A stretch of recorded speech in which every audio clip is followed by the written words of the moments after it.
There was once on a time a soldier who for many years had served the king faithfully, but when the war came to an end he could serve no longer because of the many wounds which he had received. The king said to him, "You may return to your home. I need you no longer. You will not receive any more money, for only he receives wages who renders me service for them." Then the soldier did not know how to earn a living, went away greatly troubled, and walked the whole day, until in the evening he entered a forest. When darkness came on, he saw a light, which he went towards, and came to a house wherein lived a witch. "Do give me one night's shelter, and a little to eat and drink," said he to her, "or I shall starve." "Oh," she answered, "who gives anything to a runaway soldier?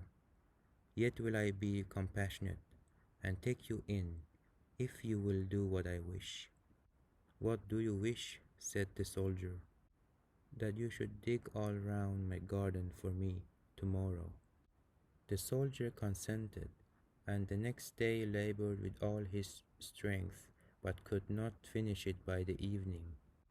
"I see well enough," said the witch, "that you can do no more today, but I will keep you yet another night, in payment for which you must tomorrow chop me a load of wood and make it small."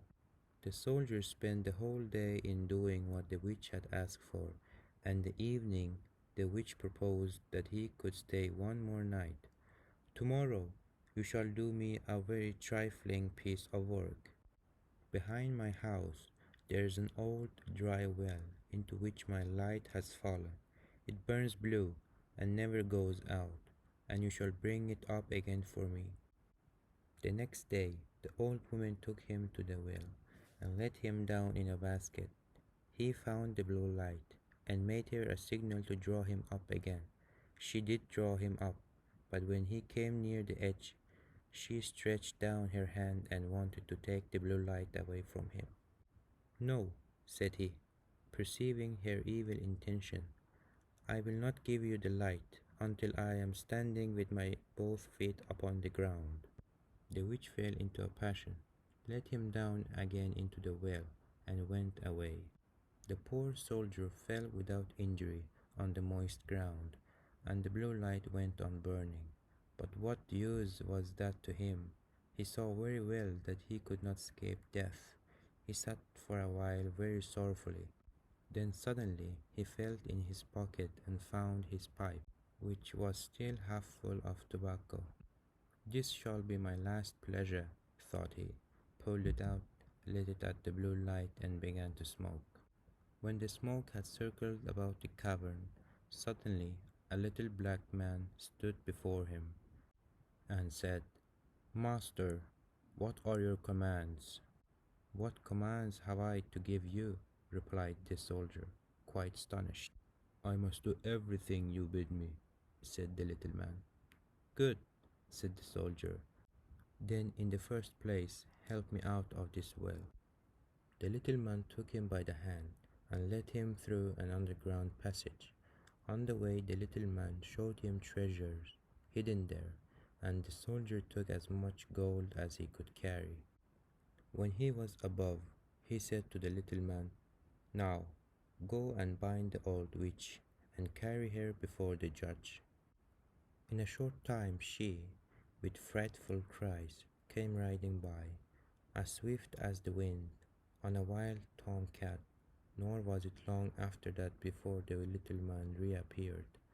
"It is all done," said he, "and the witch is already hanging on the gallows. What further commands has my lord?" inquired the little man. "At this moment none," answered the soldier. "You may return home. Only be at hand immediately if I summon you. Nothing more is needed than that you should light your pipe at the blue light, and I will appear before you at once." Thereupon he vanished from sight. The soldier returned to the town from which he had come. He went to the best inn, ordered himself handsome clothes, and then bade the landlord furnish him a room as magnificent as possible.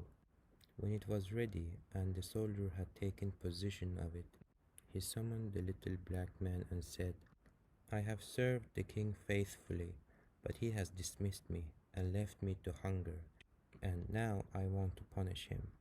What am I to do? Asked the little man. Late at night, when the king's daughter is in bed, bring her here in her sleep. She shall do servant's work for me. The little man said, That's an easy thing for me to do, but a very dangerous thing for you, for if it is discovered, you will fare ill. When the 12 o'clock had struck, the door sprang open, and the little man carried in the princess. Aha! Are you there? Said the soldier. Get to your work at once. Fetch the broom and sweep the chamber.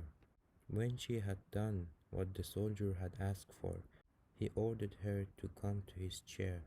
Then he stretched out his feet and said, Pull off my boots for me, and made her pick them up again and clean and brighten them. She, however, did everything he bade her, without opposition, silently and with half-shut eyes.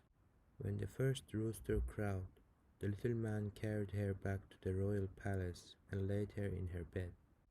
Next morning, when the princess arose, she went to her father and told him that she had a very strange dream. I was carried through the streets with rapidity of lightning, said she, and taken into a soldier's room, and I had to wait upon him like a servant, sweep his room, clean his boots, and do all kinds of menial work. It was only a dream, and yet I am just as tired as if I really had done everything. The dream may have been true, said the king. I will give you a piece of advice. Fill your pocket full of peas and make a small hole in it, and then if you are carried away again, they will fall out and leave a track in the streets. But unseen by the king, the little man was standing beside him when he said that, and heard it all. At night, when the sleeping princess was again carried through the streets, some peas certainly did fall out of her pocket, but they made no track, for the crafty little man had just before scattered peas in every other streets, and again the princess was compelled to do servant's work until rooster crow.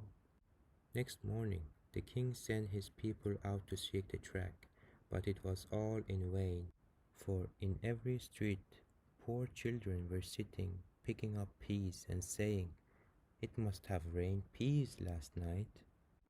We must think of something else, said the king. Keep your shoes on when you go to bed, and before when you come back from the place where you are taken, hide one of them there. I will soon find it.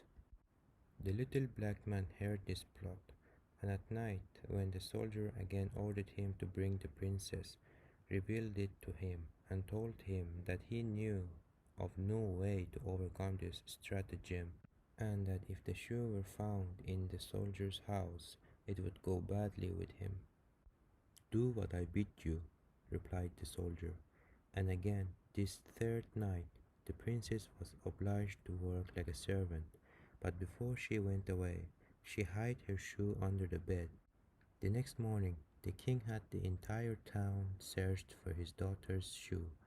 It was found at the soldier's, and the soldier himself, who had the entreaty of the little man had gone outside the city gate, was soon brought back and thrown into prison. In his flight he had forgotten the most valuable thing he had, the blue light and the gold, and had only 1 ducat on his pocket. Now loaded with chains, he was standing at the window of his dungeon, when he chanced to see one of his comrades passing by.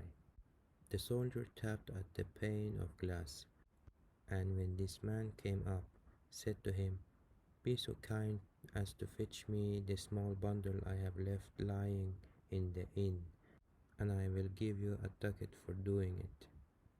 His comrade ran and brought him what he wanted. As soon as the soldier was alone again, He lighted his pipe and summoned the little black man. "Have no fear," said the little black man to his master. "Go wheresoever they take you, and let them do what they will.